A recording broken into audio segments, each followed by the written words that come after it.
한 주간 동안도 주님의 은혜 가운데에 평안하셨습니까?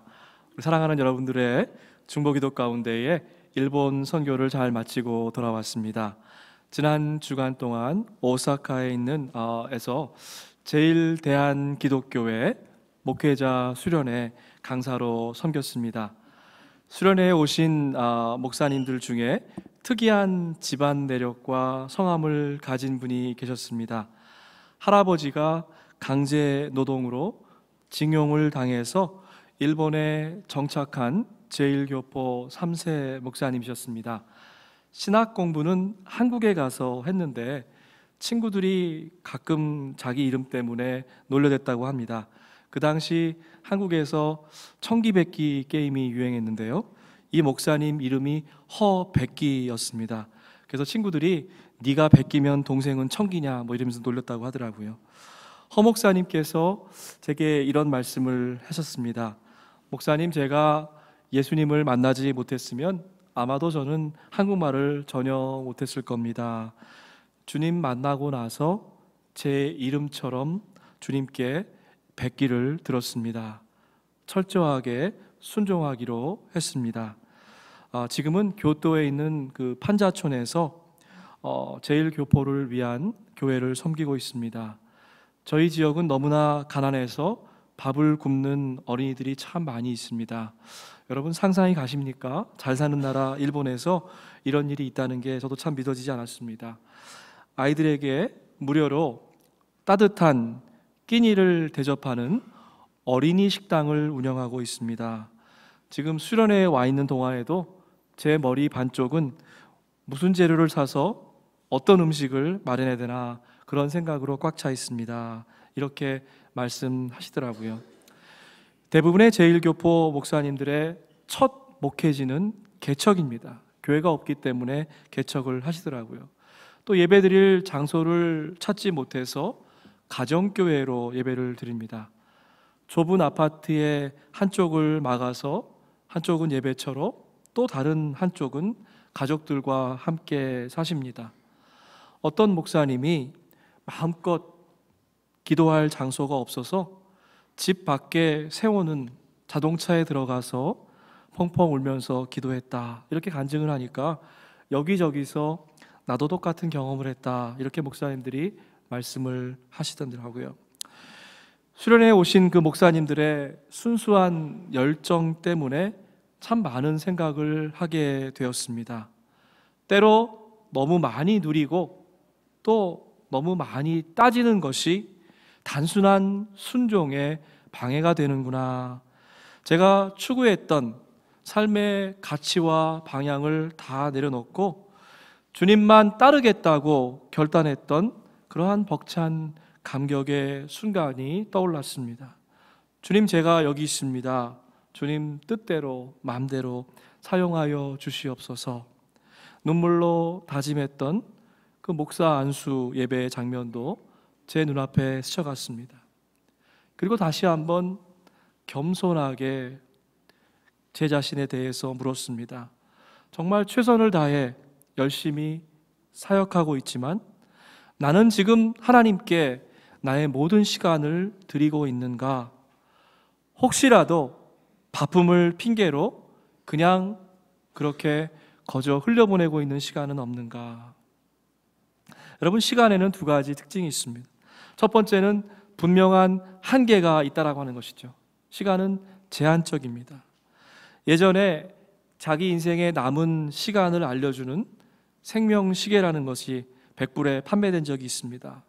지금은 100세 시대이지만 그 시계는 여자는 80살 그리고 남자는 75세를 기준으로 내 인생이 얼마나 남았다는 것을 보여주는 그러한 시계입니다. 그 생명시계에 의하면 저도 어느덧 이미 살아온 날이 앞으로 살아갈 날보다 훨씬 더 깁니다. 날짜 수로 좀 곱해봤더니 그저 한 8,000일 정도 남았더라고요. 시편 기자가 묻고 또 대답합니다. 주님, 알려주십시오. 내 인생의 끝이 어디입니까? 제가 얼마나 더 살 수 있습니까? 나의 인생이 얼마나 덧없이 지나가는 것인을 알게 하여 주시옵소서. 우리의 연수가 70이요 강건하더라도 80이라도 이 연수의 자랑은 수고와 슬픔뿐이요 빠르게 지나가니 마치 날아가는 것과 같습니다.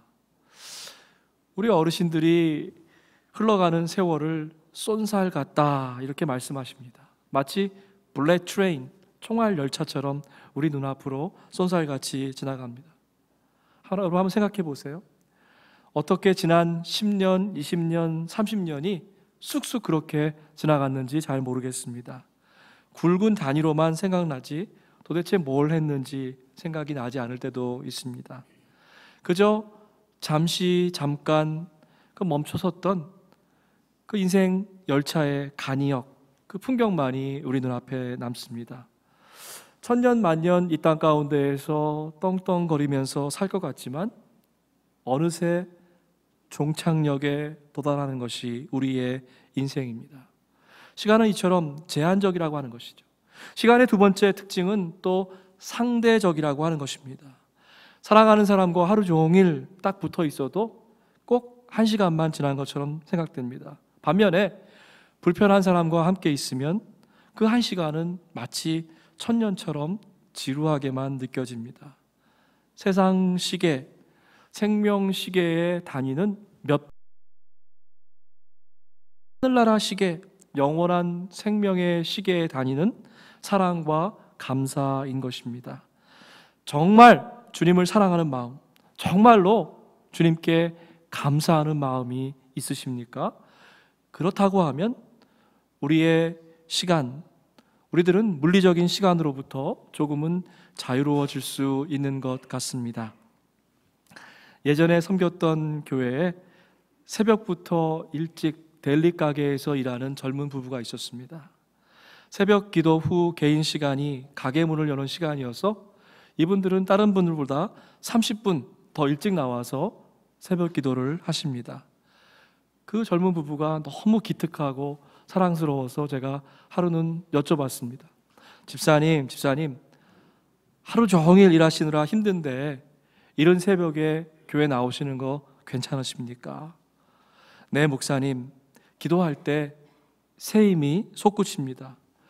기도를 위한 그 2시간을 빼면 하루 24시간에서 22시간이 되는 것이 아니라 오히려 하루가 26시간이 됩니다. 이렇게 얘기하시더라고요. 놀라운 천국 수학의 공식을 알려드리기 원합니다. 말씀과 기도를 위한 여러분의 시간을 미리 떼어 놓으십시오. 그리고 하루 24시간에다가 그 말씀과 기도의 시간을 더해 보시기 바랍니다. 묵상과 기도를 위한 시간은 낭비가 아니라 덤으로 얻는 값진 시간입니다. 여러분 하루를 만약 25시간으로 사시고 싶다면 1시간을 묵상과 기도에 투자해 보십시오. 여러분 하루를 24시간이 아니라 28시간으로 사시기를 원하신다면 그 3시간을 여러분의 영적인 훈련을 위해서, 경건생활을 위해서 투자해 보시기 바랍니다.